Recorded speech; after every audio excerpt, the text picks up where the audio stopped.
Hello everyone, it's Seth, probably better known as Saffron Olive. We're back here today with another edition of Against the Odds. So last week on our Against the Odds poll, Eon Hub, this crazy artifact from the original Mirrodin block, came out the clear-cut winner, far ahead of everything else. So this week, we are attempting to play Eon Hub in Modern. And I have to say, Eon Hub might be the hardest card I've ever had to try to build around for Against the Odds. So let's talk about Eon Hub and you'll understand why. So Eon Hub, 5 mana artifact, has 5 simple words of text. Players skip their upkeep steps. So obviously, we want to build a deck that somehow can abuse the fact that there are no upkeeps.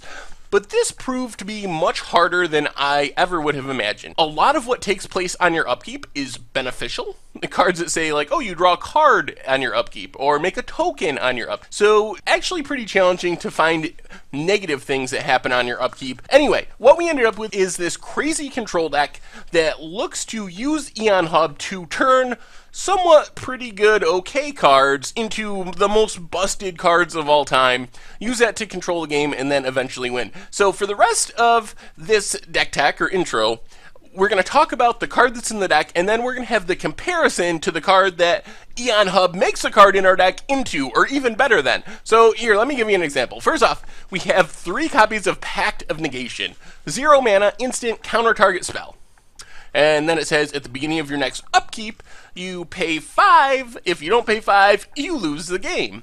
So you get a free counter spell, but you have to pay the piper you're following upkeep. Well, remember, with Eon Hub, there's no upkeeps, which means you never have to pay the piper, which means Pact of Negation is just strictly better than Force of Will. You don't have to pay a life, you don't have to remove a blue card from your hand.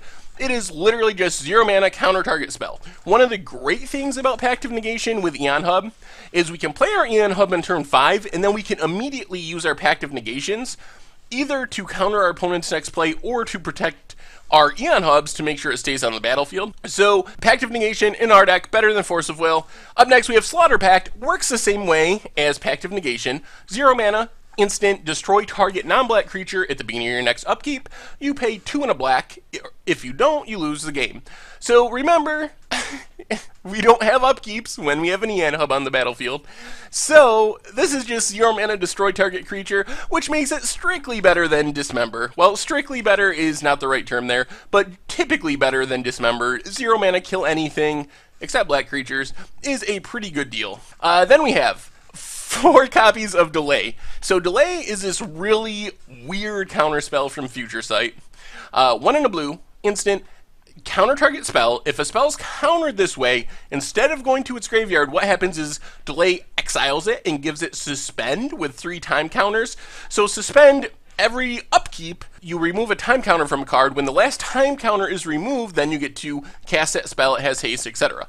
So Delay doesn't really get rid of a spell forever, it just makes it wait a few turns to come down. Well, with the Eon Hub on the battlefield, the card will never come back because those time counters are removed during the upkeep, so the card never counts down, which means that Delay in our deck with an Eon Hub is just better than Counterspell. Not only does it cost 1 blue instead of 2 blue, but it also exiles the spell instead of putting it in the graveyard. So if our opponent casts some Lingering Souls, they don't get to flash it back. So Delay, the best counter spell ever printed in our deck when we have an Eon Hub. Then the centerpiece for the deck, Cover of Winter, 2 and a white, Snow Enchantment, has cumulative upkeep of 1 snow mana. So cumulative upkeep, if you're not familiar with it, is this really archaic ability from the earliest days of Magic.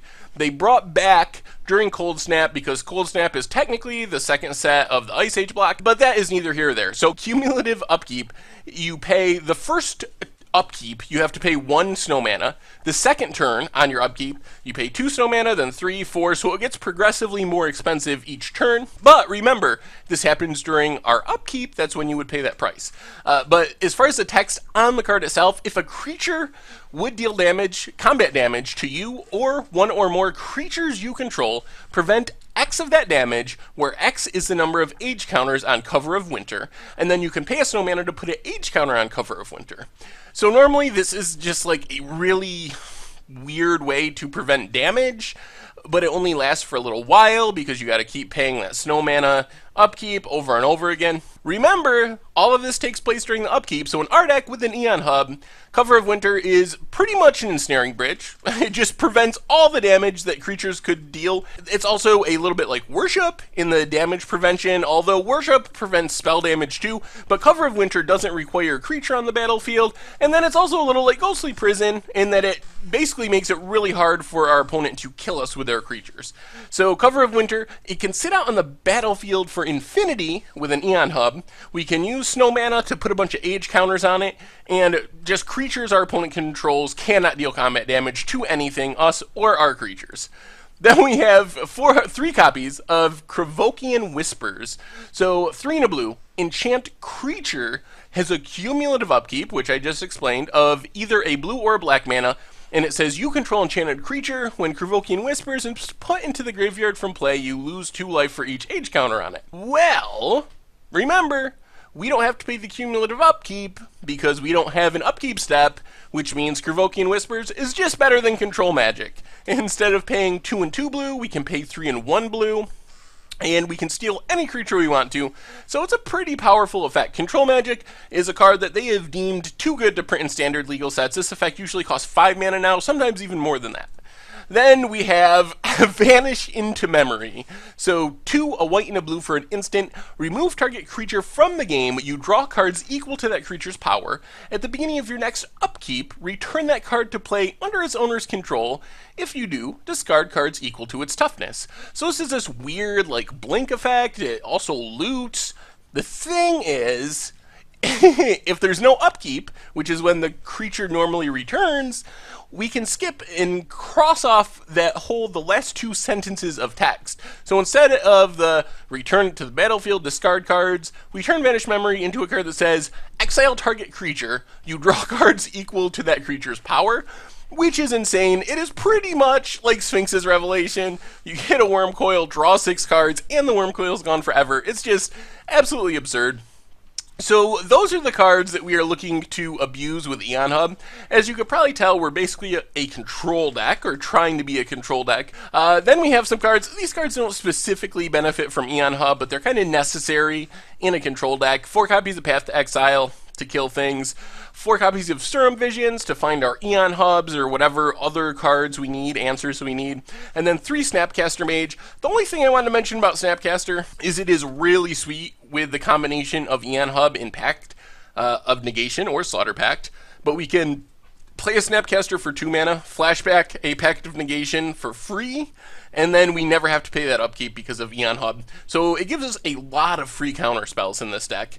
Then we have our finishers. Yes, I figured we did probably need a way to win the game. So we have a single copy of Elspeth Sun's Champion. Planeswalker can make a bunch of soldier tokens, also destroy a bunch of big creatures, and then 1 card liberated. And then the mana base, we've talked a little bit about snow mana, especially for Cover of Winter, so we want to make sure we can put those age counters on Cover of Winter to prevent the damage, and that requires snow mana, so all of our lands are snow lands. We have 4 copies of Frostmarsh and 4 copies of Boreal Shelf, which are enter the battlefield tap dual lands, but as you can see, they are snow lands, so they produce snow mana.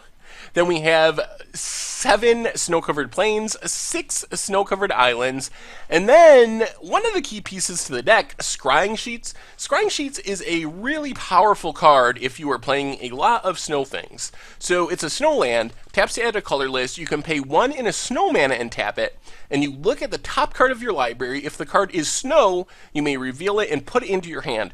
So in our deck, what this says is pay 2 mana, tap it, and draw a card about half of the time.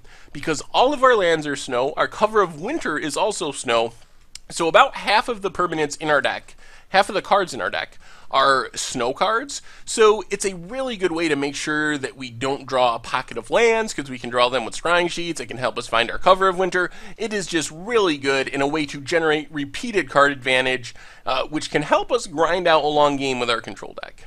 Sideboard-wise, mostly typical control deck stuff: a Dispel, 2 Negates, a Journey to Nowhere, a Disenchant, 3 Apostles' Blessing. This is a way we can protect our Eon Hubs. It's 1 and a Phyrexian white mana. It's an instant, and it says target artifact or creature you control gains protection from artifacts or the color of your choice until end of turn. So if our opponent casts a Disenchant on our Eon Hub, we can counter that essentially with Apostles' Blessing by giving our Eon Hub protection from white. Then we have 3 Stony Silence to shut down artifacts, a Detention Sphere, 2 Timely Reinforcements to give us some game against aggro decks, and a single Ghostly Prison to kind of double up on the Cover of Winter creature effect. Seems important against Eldrazi. So that's the deck. As far as how good this will be, I have a couple of questions. First off, it is pretty well understood that control is in a bad place in general in Modern, so we're already kind of starting off on the wrong leg or rolling out of the wrong side of bed, however you want to put it, because control in general just isn't that great at the moment. So we're fighting an uphill battle to build this Eon Hub control deck right from the start. The other thing I worry about is, we talked about all the best case scenarios of Pact of Negation, Slaughter Pact, Cover of Winter, Krovokian Whispers. The problem is, without an Eon Hub on the battlefield, those cards go from more broken than Force of Will and Sphinx's Revelation and all those cards we talked about to incredibly, incredibly horrible. Like, somewhere between bad and completely unplayable. Like, we really can't cast a Cover of Winter or Krovokian Whispers without having an Eon Hub on the battlefield. Sometimes we can cast a Pact or a Vanish into Memory, but even that's risky. So our deck really needs to wait until turn 5, get an Eon Hub on the battlefield, and then start doing things. And skipping your first 5 turns, and we can do some things. That's why you got the Path to Exiles, the Snapcaster, Serum Visions. So we do have some things we can do on the early turns, but we don't really start doing anything impactful until after we get an Eon Hub. So there's a chance that this might just be too slow for Modern. But that's the problem with Eon Hub, is it's a 5-mana do-nothing artifact, so no matter what Eon Hub deck we built, we were going to have that same issue where we were waiting, hoping to draw an Eon Hub and waiting until turn 5 to start to do what our deck wants to do. So I'm going to say that we are going to win about 20% of the time, maybe 25, 1 out of every 4, 1 out of every 5 games, somewhere in there. It's going to take some luck and some good matchups to be able to actually win a match. That said, there will be decks, hopefully, that we can just lock out of the game with Cover of Winter and Eon Hub.